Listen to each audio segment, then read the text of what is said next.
quite a bit happened in my life since we last talked. So it's great to be back. I know, last time we talked a couple of months ago, and since then, a lot has changed. You've done many, many things, and I'm traveling around the world. I mean, you're traveling around the world. I'm just went to Sydney and came back. It's my second day after coming back from Sydney. Some good jet lag for you there. Yeah, having my first child, amazing experience. So it's good to, it's truly a life blessing and best job in the world. So all excitement on this end, and then hosting a major conference here in Doha and my home away from home. And so as we are wrapping up the end of the holy month of Ramadan here in the Middle East. Looking forward to after Eid is finished. I know it's going to be extremely busy before the summer heat, so I'm refreshed and ready to go. Enjoy while you're going through this journey of a father being father, and lot happening. So just enjoy the ride. Hey, Justin, welcome back to this session. This is another interesting topic, and this actually, aligned with whatever you're doing currently and in the last few years, especially your experience working in the NEOM city, definitely going to help on this topic. So today's topic is smart cities, project management, and navigating urban innovation. Yeah, it's definitely an exciting topic. There's so much that can go into it.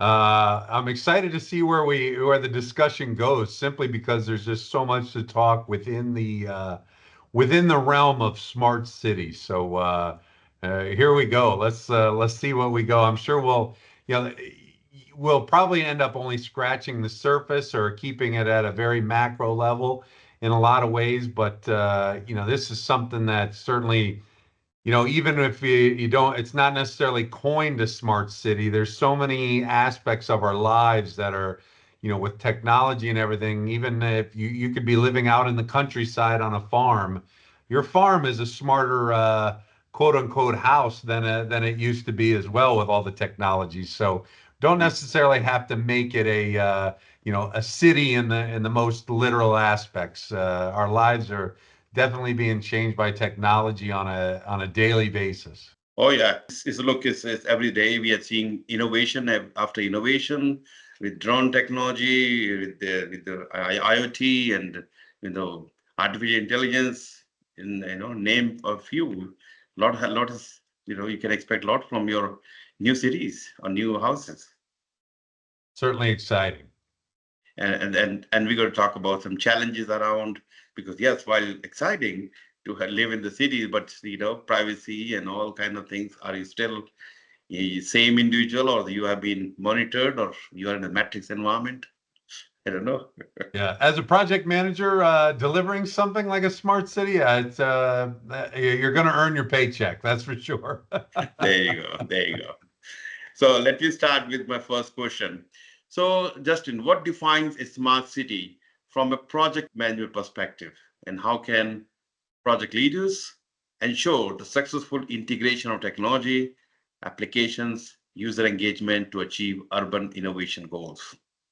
So, from a definition standpoint, at least from a PM perspective, I guess my perspective, a smart city is a city using technology to provide services and solve problems in a more efficient manner. I mean, that's the most simplistic way that I could probably explain it. And even all of our cities that we live in today have some aspects of smart cities. So to answer the first part there, I guess that's kind of what I define it. Now, how can leaders ensure successful integration of technology and everything else? And my thoughts are, as soon as I hear smart city, as a PM in the perspective, this is the absolute mother lode of stakeholder engagement, from engaging in the latest technologies to, as a PM, typically, maybe the customer isn't exactly sure what they want in the smart city.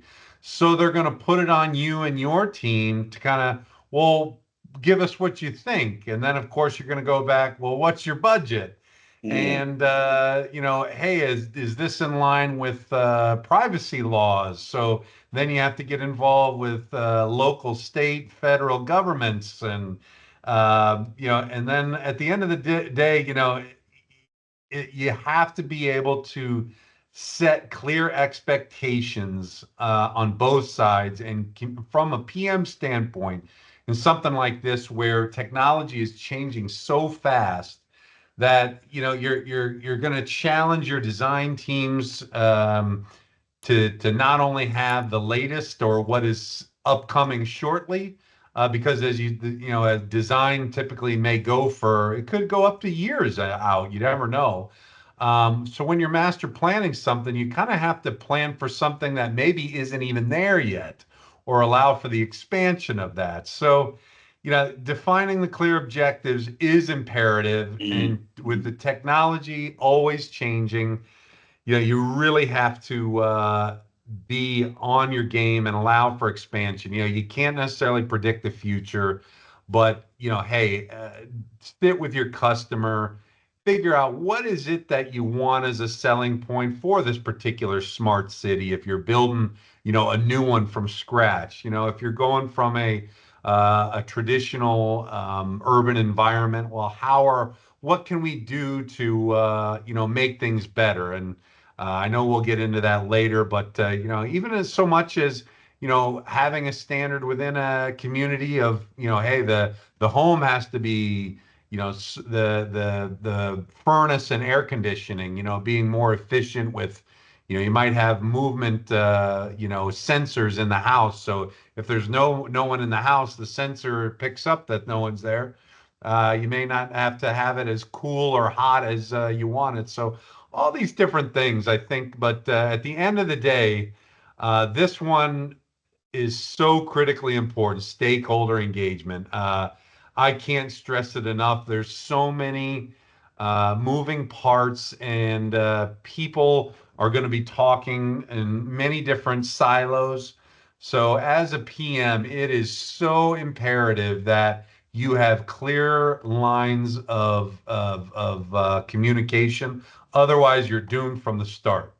How's that for starting it off, Dharam? No, it's great. I mean, that's what it is, And we're talking, think about, a big city being built from scratch. Yes, if you're converting the existing city versus like when you talk about the NEOM city, which is, nothing to, something very innovative lifestyle in the middle of nowhere. It's a lot of challenges as a project manager. I know we're talking project manager at this level, but these people, they are managing such a mega trillion-dollar work. They are not just project managers. They are octopus with eight Yeah, arms, not eight only heads. Yeah, not only that, when you're talking about some of these scales of some of these projects, you can't do it all at once. You got to do it in phases. So Ages. then as a planning, hey, if again, because it's such large scale, you might be building your first phase. Well, if you're going to be adding on to another phase in several years, well, what are you doing about your supply chain to make sure you have continuity between the different phases, so it doesn't look like you have a completely different community that's supposed to just be added on? So, having to think about all that, in the futuristic, like what is, the risk management and understanding, the true overall complexity, that's the real challenge. And, in a lot of ways, a traditional urban environment that's slowly upgrading is probably, I would say, even a little bit easier than starting from true scratch, because, hey, you're trying to do this all at once in a lot of ways, where, hey, in a phase in an older neighborhood, to kind of get it up to recent standards, that in a phased approach is probably a little bit more manageable, and you can do it in smaller increments. You probably don't have the typical budgets to go huge. So, finding the best value for the customer is the best. And at the end of the day, you got to sit with your customer and truly do a needs assessment and prioritize what are I like to say, what are the low-hanging fruit items that we can get quick wins to gain, momentum, to be able to get, maybe folks that weren't necessarily believing in the project to, help win them over and gain their trust. This is all kind of, honestly, you become, as a project manager, you're kind of becoming the mayor, and you're selling this as the town, over time as this thing gets bigger. So it's an incredibly rewarding job and career to have, but it's Mm. certainly extremely complex. I can imagine that. I can imagine that. Uh, let's get deeper into this topic. Let me ask a few more questions to you. So, based on your experience, of course, I know about NEOM City. What key aspect of urban quality of life can be improved through smart solutions, and how should project leaders prioritize these to maximize impact? Well, I think I can speak the first one, as I say, low-hanging fruit that Mm. everyone on the planet can agree with. Well, gosh, traffic management would be a fantastic upgrade in our quality of Yes. life. So I'll say that one's the more obvious one. But again, the smart homes and your cars are getting smarter and all that stuff. But I started to look at some of the things that are coming with the robots and being able to have them, with anticipating what your needs are and almost being like implanted in your own mind to where, oh, you thought of that yesterday to, let's get that for, all of a sudden it's available the next day. But you can go really down the rabbit hole, so to speak, and talking about the futuristic, but reality is everyone on earth has budgets. And so understanding what is the biggest priority for a community. And I try and instead of looking at as they say, looking at a herd of an entire herd of elephants and figuring out how we're going to eat them all. Well, let's just take a bite at a time, so to speak. Yes.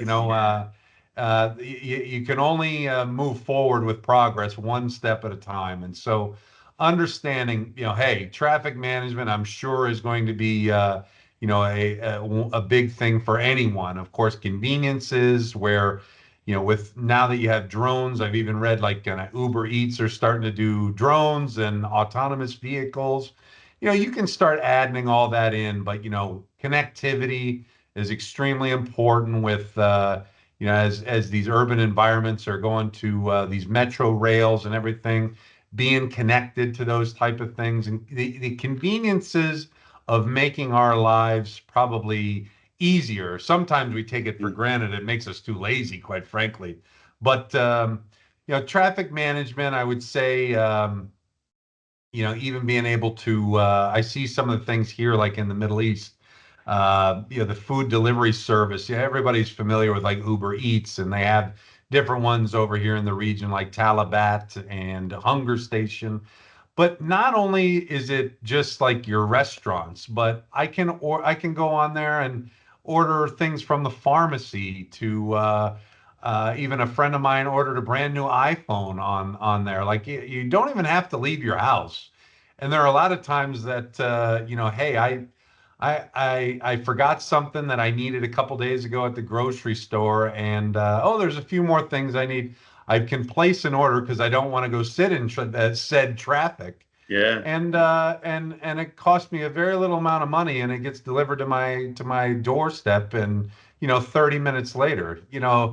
As we say, time is money, and our most precious commodity is time in our lives, something that we can never get back, and different things that can help save us in saving money and time so that we can Mm. spend it on things that are more important. I think those are the at a macro level, the most important things to consider in whatever type of smart city that you may be designing. Yeah, and definitely this Uber Eats. When I was in Sydney, I can see so many bikes and scooters and all these people. I said, hang on, these people are always on the move. I mean, that's of course has generated a lot of employment for at that level. It is making lives, easier some extent, because you don't have to be in traffic, and you get order and you have a delivery of food within few minutes. And of course, as we talk about, there is social impact and the thing, but it's definitely the traffic may not be too much, because if most people they start doing the Uber Eats and over all this delivery, then less people on the road. So you're improving the traffic conditions, and but the problem is people are growing as well. Even if Well, and yeah, you get so spoiled, and then you start getting into, we can call it a smart city, but us as a society, are we getting smarter because we don't have to do anything? So I know that's not today's topic, but after a while, when you just start getting used to using those applications, you realize you haven't talked to any real person in a few days. So but yeah, I think again in the smart city realm, that I think understanding what it is that the developer or society in that particular time when you are developing such of a smart city is really understanding what are the true needs and wants of the prospective households and tenants that are eventually going to move there. Exactly, yeah. So as a project manager, developer, that's what you have to think about. What are the true needs of the people going to live in this society, or their employment, and shopping, and all kind of things. Many things you have to think. In the same area, you're going to have offices. You're going to have same area, shops, and people living on the top of the buildings, and it's a combination. That makes this planning more complex, with the parking facilities and this thing and that thing. So, and anyway, so we're going to talk more about various things, but prioritizing what is good for society, what is good for their pocket, actually. Yeah. All comes down to budget at the end of the day. Let's be Exactly. honest. It's a let's say benefit. Yeah. Yeah. So, how can project managers ensure that smart city initiatives go beyond being vanity projects or showrooms, and instead become a replicable model that drives genuine and universal urban progress? Well, I think you're not going to be able to do true replicable, like copy paste type things, because of course everybody's got different budgets, and there's regional and local needs where what may be good for Doha may be different than for Dubai or whatever. Pick a couple cities. So, but at the end of the day, what you say in the start of that, making it not be a vanity project or showroom. And that comes down to expectation management with your stakeholders. Mm. It is, quite frankly, some of these projects that you'll see is you start talking to some of the folks that are actually involved, and some other ones that I'm not a part of, but I just kind of ask them because every project on a scale that big has its challenges, and so I like to ask them, what are your biggest challenges? And so one person the other day said, it's like I'm building the plane while I'm flying. So you can understand,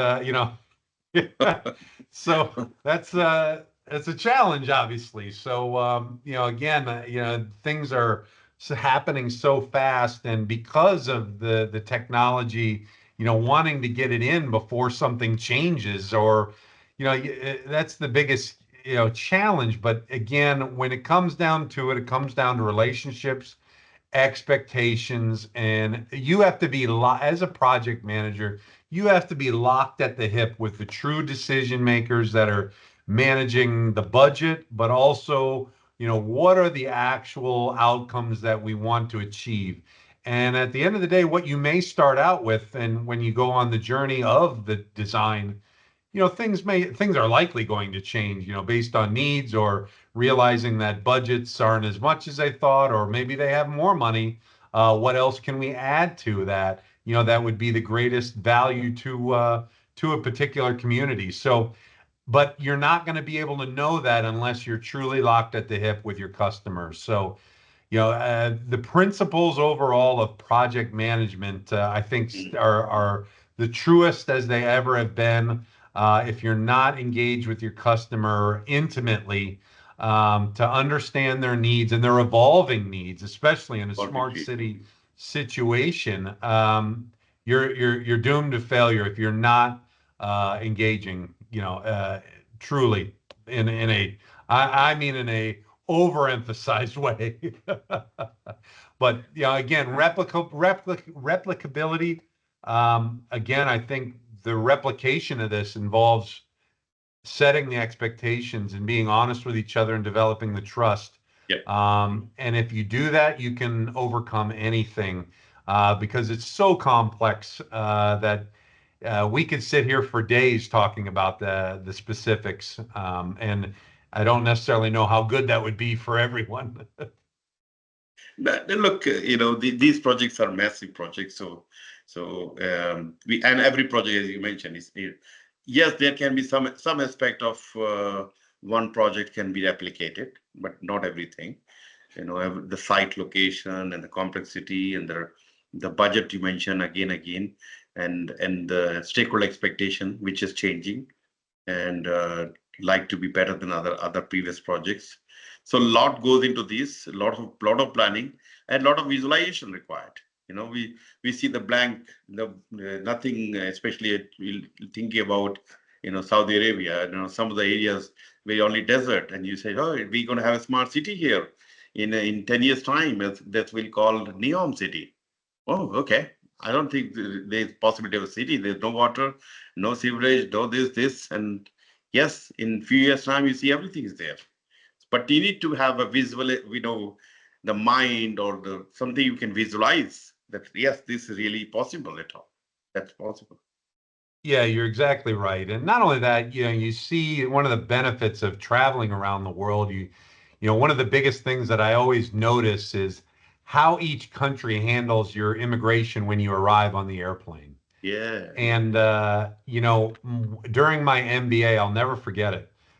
We went on a class, or one of our international immersion classes, and it was 4 days in Vietnam and 4 days in Singapore. And they set it up so beautifully to where Vietnam is an up and coming economy. They're developing rapidly. They're trying to digitalize right now. And so they're going through those growing pains. But Vietnam is likely a market that's going to see, they already are seeing explosive growth. And so meeting with the people there and understanding their challenges, and going through all the new technology and trying to figure out what they want to do was fascinating. And they really, of course, being in Southeast Asia, you're at the forefront of technology.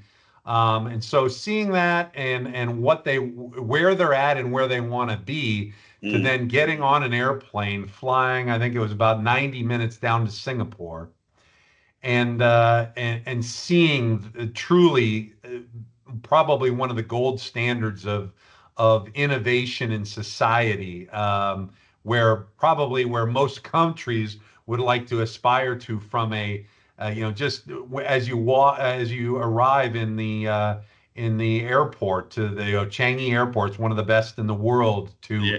you go to immigration. I didn't even see an immigration agent. It was all digital. Uploaded some documents right there on the machines. Boom, boom, boom. Away you go. So that contrast of both societies was really stark and really opened my eyes. So when I go to places, here in the Middle East, they're very up to date. Here in Qatar, as residents or citizens, they have an application that I can literally upload, specific documents right from my phone and get approvals to do what I need. Me as an American at home, that ain't happening. So again, you still have to go to the Department of Motor Vehicles or whatever, and we all know that in the U.S. Typically, you don't have a very nice experience, usually. Again, so you see how that digitization in these different parts of the world, is really gives you ideas like, wow, they're doing something really well. I want to bring that back to, what we may be doing in another part of the world that they don't see that. So, Yeah, again, as a project manager, the beauty is being able to travel in the different parts of the world to get new ideas. Otherwise, that's the beauty of bringing those kind of ideas to a customer that and show them. I was literally just sitting with a customer recently doing some security systems, and we were able to put together an actual demonstration to that customer. And again, we used to not be able to do that, and so embedding a video of an actual simulation of what it's going to look like, and this how the sensors are going to respond, being able to put that in front of the customer. I didn't even need to say anything. They just had to watch, and they're like, wow, we liked what you had before, but now that you brought it to life, that's incredible. So that's the beauty of what we have at our fingertips and the tools to succeed. exactly. Look, technology is helping so much, and think about as somebody who's starting the project with a big vision, and he says, "Oh, wow, this is really possible. It's just a matter of time now." Yeah, exactly. If you have the willpower and of course you have the budget, anything can happen. Literally, because boundaries are being pushed literally around the world right now. Exactly, exactly. So, what lessons can project manager learn? Of course, you have your worldwide experience from initiative like Harlem Children's Zone, Baltimore City State, Singapore's Smart Nation. You already start talking about, and NEOM to design impactful and scalable smart city project that balances innovation, sustainability, stakeholder collaboration. Yeah, I think probably more than anything, I can talk about NEOM. And I know when you're looking at some scales of these programs, the biggest challenge is because you have so many people and they're dispersed in different places around the world. And so when you're looking at delivering a project, or let's just even say break it down into a section, you might have a design team in London and New York, two different teams working on design, and then you have people on the ground, and then within those locations, you have from the logistics vertical to design to implementation. You have all these different things, and sometimes because of those verticals, it becomes it's not a flat organization at all, and it becomes very difficult to communicate, and you're going to have redundancy, people, overlap, and it becomes very inefficient. Mm. And so I think that is always the biggest challenge, whether it's the largest projects in the world or even the smaller ones. But as the big ones go, in smart cities especially, you're going to have those overlaps, and then you're just going to have cost overruns because you're going to have two people doing the same thing because you're just not realizing where the lines of delineation come. And so I think though that is the biggest lesson learned, initiatives. And again, that comes down to your collaboration and stakeholder engagement internally and externally. Because again, when you're talking about huge money like that, it's very easy to overlook. Maybe, you got some people working on the same thing because it's so big. But in reality, as I say, it's the little things that make the difference at the end of the day, no matter what it is. Yeah. And so that becomes the difference between winning and losing in a lot of things. And so you have to truly be on your game. It must be almost a creed that everyone must agree to, that almost think as if, hey, we're not have the standard of we don't communicate enough, Yeah. and find ways to bridge the gaps. Even within a larger company, I look at, 5 to 10 to there's hundreds of thousands of people in some of these companies, and they're broken down by various different business units and different market segments. And it becomes very difficult for, if you're in one business unit to talk to another one. And how can we collaborate? Those are the biggest challenges, even within an own organization. So, again, I think overall the stakeholder engagement is an absolute premium. Otherwise, it's not going to be sustainable overall as a project or a company. And it's going to limit innovation because you got two people working on the same thing. Well, if I could have identified that, I could have freed one of those people up to be looking at something else, the next frontier. That is where you really find the excellence. If you can guard yourself against kind of, oh, we don't need to worry about that. We'll cross that bridge later. I think you have to be just on top of it all the time. Yeah, yeah, definitely. Yeah, Justin, I'm not sure if you have seen the fifth edition of the Program Management Standard. They have added a new domain called collaboration. Excellent. That's something was missing in the fourth edition and previous edition. You do talk about various domains, but having this new domain collaboration, I see this was the missing piece. And you can have all the domains, but if we are not collaborating, especially the major project like this, complex project like this, you're going to miss out a lot. Yeah, especially as a program manager, not your entire job is quite frankly collaborating the entire Oh, time. yeah, I mean, so I'm glad PMI has added that because that is a huge amount of the job that as a program manager does. Is as you get higher up, it just requires you collaborate even more, in my experience. So and the stakes become a lot higher if you don't collaborate. So exactly. kudos to PMI for doing that because that is, as you said, a big missing piece that it cannot be understated. Yeah, and this is, and they're talking more as a more complex project we are running, program project we're running, more collaboration required because of uncertainty. We are talking here more risk, different type of risk involved in this case. So Yep. great, thank you. What innovative model or partnerships have proven most efficient, effective for from the financing large scale smart city project? So from this financial point of view, which model has Yeah, worked I think most?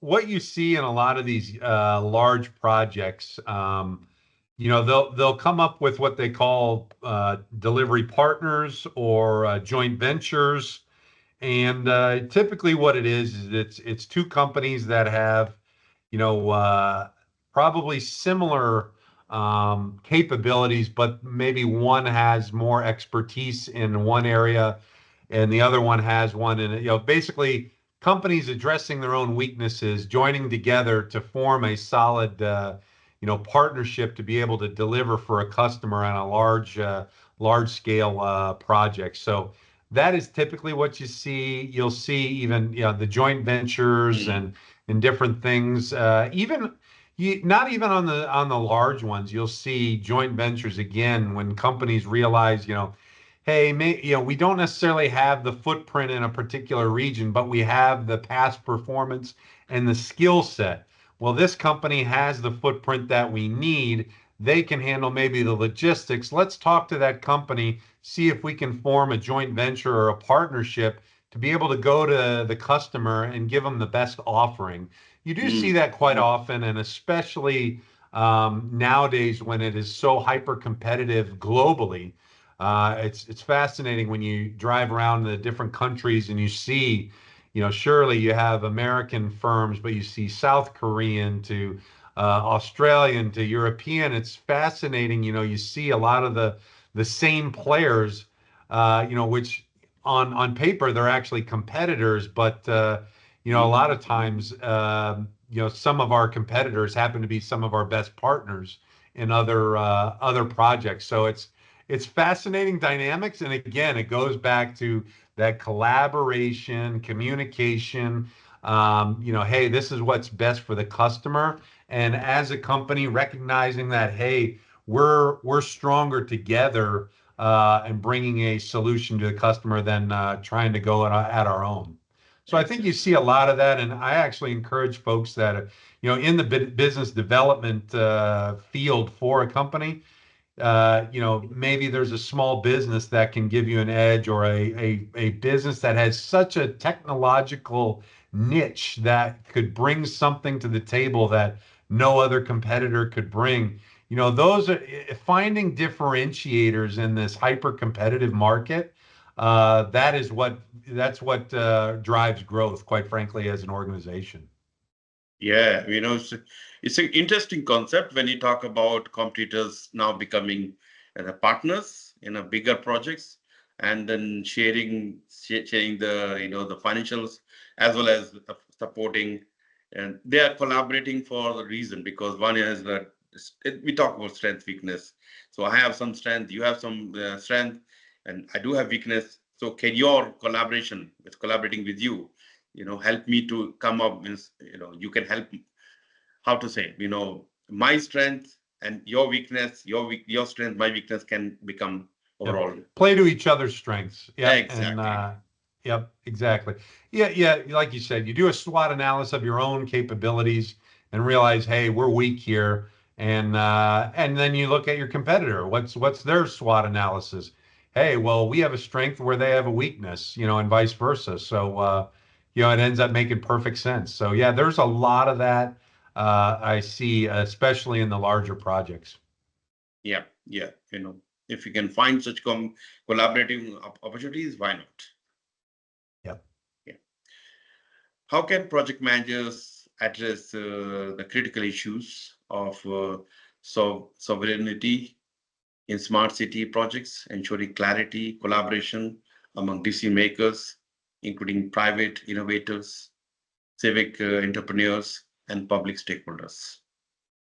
That is the big one, especially when you're talking about technology and data privacy and facial recognition and biometrics and all those things that, with cameras and everything else, the capabilities, and even with AI, predictive, I saw a camera yesterday, in a demonstration that, based on the speed and the angle, it can predict whether or not it may be a threat to a particular entry control point for security.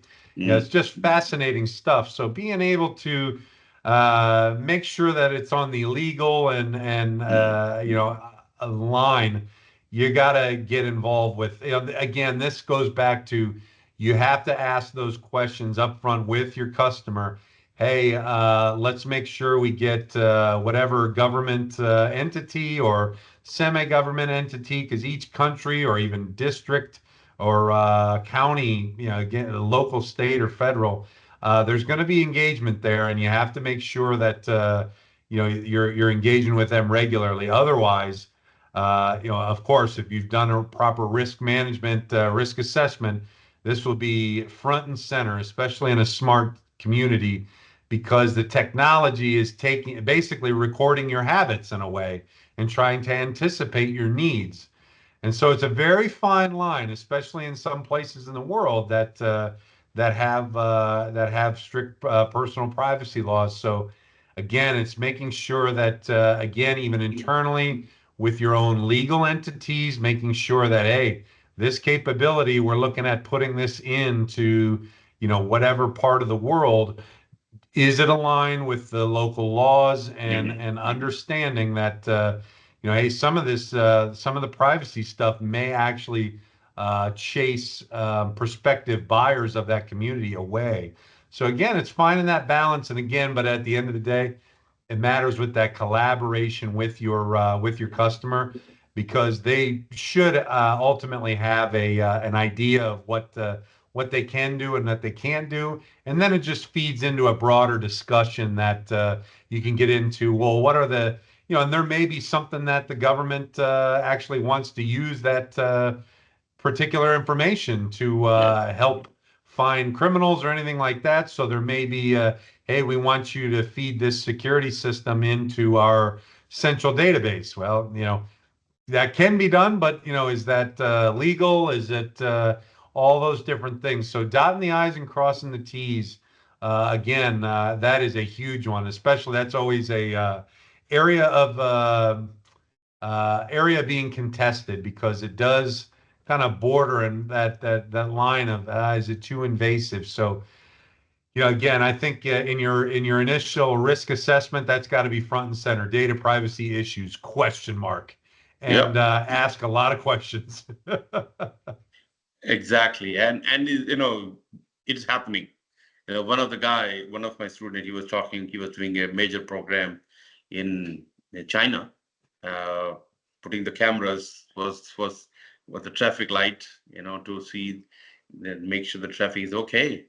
But he got upset because they that the purpose has changed behind the scene, not just that's traffic now, it's people's movement, the Yeah. facial recognition, and what the next move going to be, the privacy is gone away.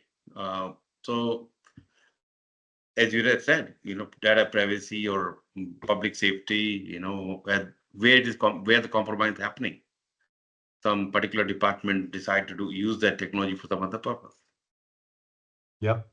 Yep. I deal with it on most projects. Yeah, it's always, especially when you're in areas that are super sensitive, where, hey, we don't want these capabilities in these cameras in this Mm. particular area because there's sensitivities. So yeah, it's something that, as a integrator, you can mask those particular areas that are sensitive, but again, like your colleague said, it ended up being used for something completely different than what the intended use was originally. So yeah, it's a very fine line. We laugh about it, but growing up, we always used to, oh yeah, it could be being spied on, and now, the joke is you'll see on Instagram where maybe it's coming up on Mother's Day or Father's Day or a birthday, and you grab your spouse's phone and say, like, the whatever brands of whatever you want. So then all of a sudden the next day when they're scrolling through their social media, all of a sudden they have ads for Louis Vuitton or whatever. So while we laugh at it, it's like it's happening. Wait, you got to acknowledge that. Exactly. Yes. Yeah, it's changing. They're using for advertising or influencing people, and the biggest problem is they're influencing the political situation. Yep, Yeah. no doubt. Yep. All right. What unique success metrics should project managers focus on smart city initiative to ensure meaningful outcomes? The KPIs. Yeah, I think the first one, as always, how does the customer feel about you? Would they do business again with you? Are they happy? Do they, you go back to your original, hey, what are the clear expectations up front? Did we meet those expectations? I think probably any smart city, the first thing, as I talked about earlier, what's the traffic like? Yeah. Is it gotten better or worse? So that I think we all can agree on, no matter where you're at in the world, what's the traffic like? Yeah. So that I think is a big one, and there's so many different solutions. It's fascinating to see the solutions that's coming out with traffic management and finding ways. And I know even the Google Earth or Google Maps apps are Yep. routing folks, with better transit times. It's very interesting. But as a project manager, you always got to go back to how does the customer feel about me? And of course, you got to look at budget. Were we on time? Was there issues or were there delays? Did we did we ultimately deliver for what the customer expected? But I think at the end of the day, that's what really matters.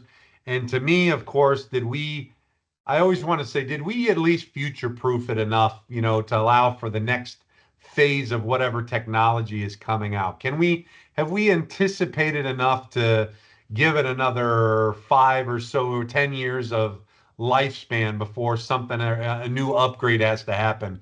And did we make the right choices from a technology standpoint that is, compatible? Where instead of, a lot of things, what you see now, that kind of the last generation of technology, it's not compatible. So it's all got to be ripped out and redone, which is extremely costly. And so finding ways to remain agnostic to certain brands, finding what's best for the customer and going to allow them to, expand and innovate, where it doesn't involve ripping out and replacing everything.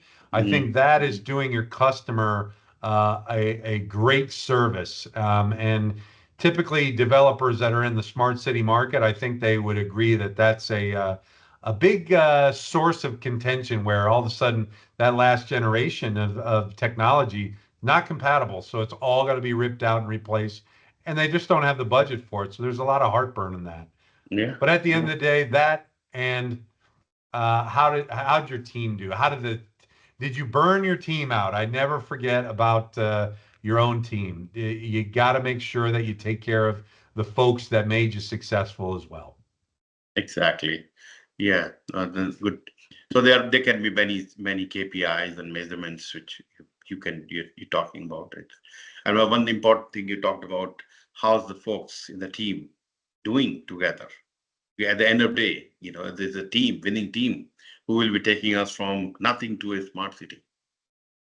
Well, yeah, and not only that, you've now had, if that was your first one, you've built a repository yourself after the project is done. Do your lessons learned. Hey, what are the things we could have been better at? What Yep. could we have anticipated better?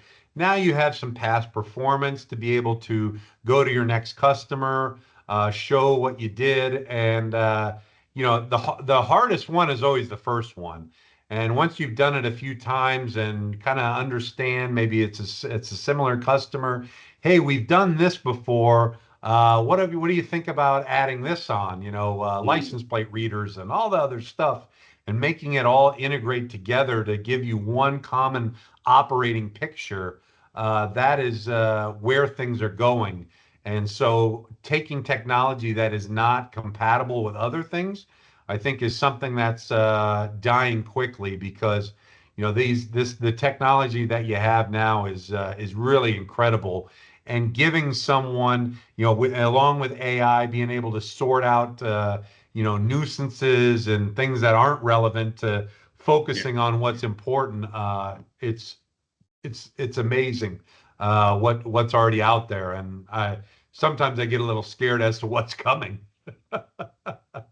Always something coming. Always something Yeah. coming.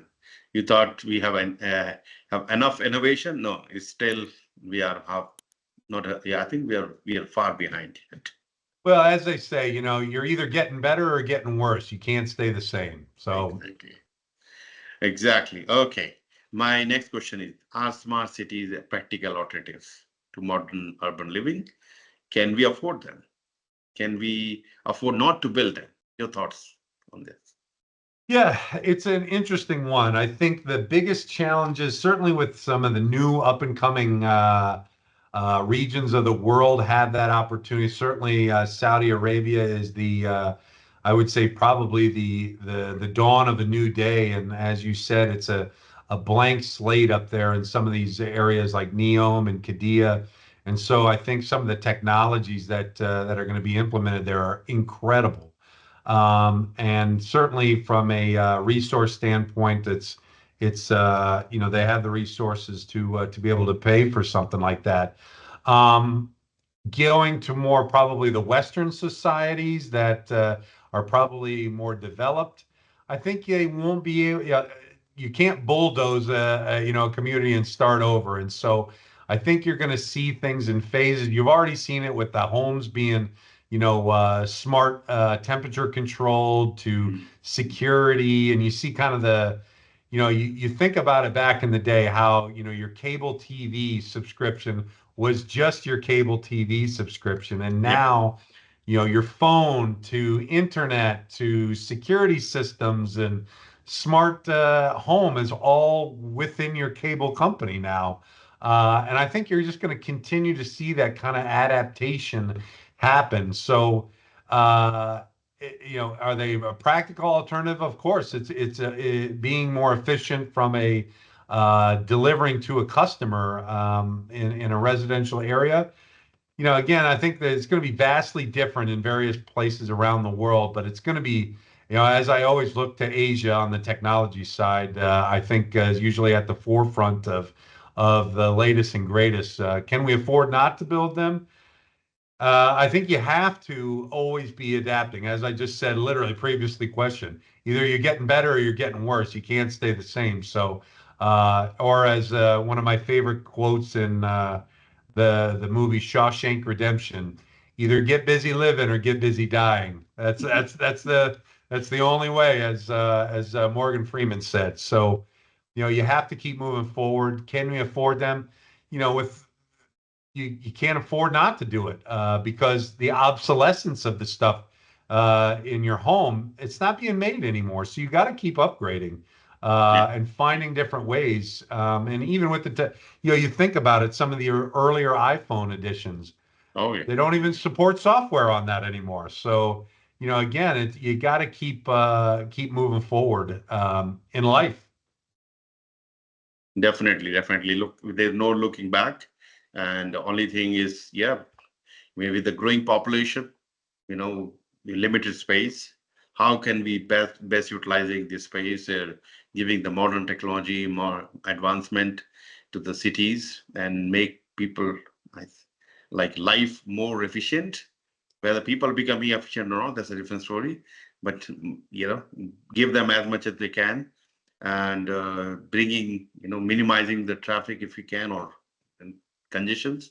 Whatever you have to do, and you being in the space, construction, and smart cities, you are working. So you have shared lot of your experiences, and it's a great to talk about this topic. I've been thinking this topic for a long time. Hey, given Justin being, he has worked in NEOM city, he has a lot of experience. Why don't we talk about it? So here we are. We talked about it. It's a very interesting topic, and I think we have just scratched the surface. There's a lot to go into, but whatever you shared today, a lot to learn from your discussion. Thank you. As always, it's a pleasure. Thank you, Justin. So I will see you again very soon with another topic. Until that time, you take care of yourself, and see you soon.